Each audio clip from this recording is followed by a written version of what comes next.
वायनाड भूस्खलनामध्ये 270 पेक्षा जास्त जणांचा मृत्यू झालेला आहे. तरी आपत्तीग्रस्तांना मदतीचा हात द्या, आपत्तीग्रस्तांना मदत करा.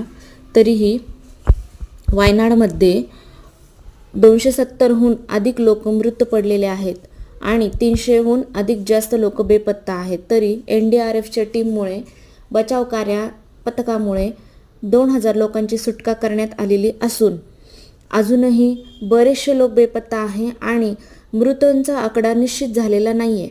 तरीही आपण सर्वांनी आपली माणुसकी दाखवून, एक माणुसकीचा हात पुढे करून केरळला मदत करूया.